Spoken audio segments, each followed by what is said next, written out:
Hej, ni som inte går på Partille ridklubb. Jag vill bara säga att ni borde börja där. De har liksom världens bästa hästar typ.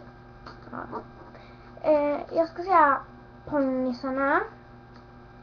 Det är Neon, Scotty, Christy, Tindra, Triumf, Sunshine, Nibel, Bonnie,